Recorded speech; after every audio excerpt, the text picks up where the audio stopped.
জাফরাবাদে 12 তারিখে বাবা এবং ছেলে হরগোবিন্দ দাস এবং চন্দন দাস একদল দুষ্কৃতীর হামলায় নিহত হন। সেই কেসে ইতিমধ্যেই আমরা দুজনকে অ্যারেস্ট করেছিলাম দু-এক দিন আগে, কালু নাদাব এবং দিলদার নাদাব। গত রাত্রে সারা রাত ধরে অভিযান চালিয়ে আরও একজনকে আমরা গ্রেফতার করেছি।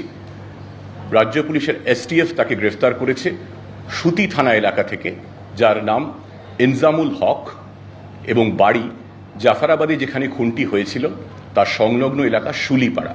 সেই শুলিপাড়ার বাসিন্দা, ঘটনার পর থেকে সে পলাতক ছিল, তাকে গ্রেফতার করা হয়েছে।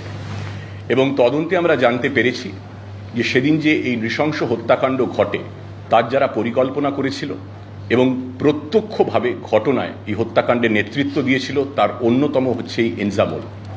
শুধু নেতৃত্ব দেয়াই নয়, যাতে তথ্য প্রমাণ পুলিশের হাতে না থাকে, যাতে CCTV ফুটেজ না পাওয়া যায়, তাই জন্য এলাকার এবং বাড়ির সংলগ্ন যেখানে যা CCTV ছিল তার বিদ্যুৎ সংযোগ বিচ্ছিন্ন করা এবং সেটাকে ড্যামেজ করার চেষ্টায় নেতৃত্ব দিয়েছিল এই ইনজামুল। এই ইনজামুলকে আমরা গ্রেফতার করেছি। আমি ছোটবেলায় একটা ফিল্ম দেখেছিলাম, সে ফিল্মের নাম হলো এলানি জাং।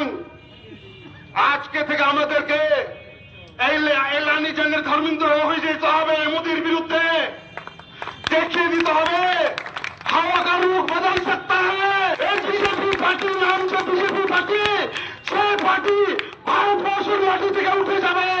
জাফরাবাদে বাবা ছেলেকে কুপিয়ে খুনের ঘটনায় এবার মুর্শিদাবাদেরই সুতি থেকে গ্রেফতার করা হলো হামলার অন্যতম পাণ্ডাকে।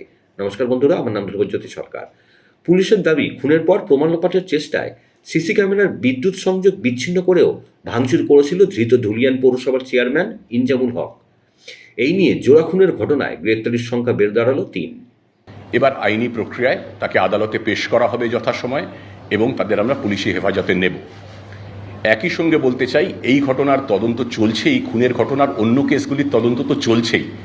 বিশেষত এই খুনের ঘটনায় যে বা যারা আগেও বলেছি প্রত্যক্ষ বা পরোক্ষভাবে যুক্ত ছিলেন, পরিকল্পনার সঙ্গে যুক্ত ছিলেন বা খুনের ঘটনার সঙ্গে যুক্ত ছিলেন সরাসরি বা পরোক্ষভাবে, তাদের কাউকে ছাড়া হবে না। প্রত্যেককে চিহ্নিত করেছি আমরা, প্রত্যেককে আমরা ধরব, তারা যেখানেই লুকিয়ে থাকুক না কেন, এবং প্রত্যেককে ধরে দ্রুত চার্জশিট দিয়ে আমরা কোর্টে তাদের শাস্তি যত তাড়াতাড়ি সম্ভব সুনিশ্চিত করব। এইটা গেল তদন্তের কথা। বাকি অনেকে হিংসার ঘটনার পর এলাকা ছেড়ে চলে গিয়েছিলেন অন্যত্র, তাদের মধ্যে 85 জন এখনও পর্যন্ত, আজকে সন্ধে আরও কিছু মানুষের ফিরে আসার কথা, 85 জন বাড়ি ফিরে এসেছেন।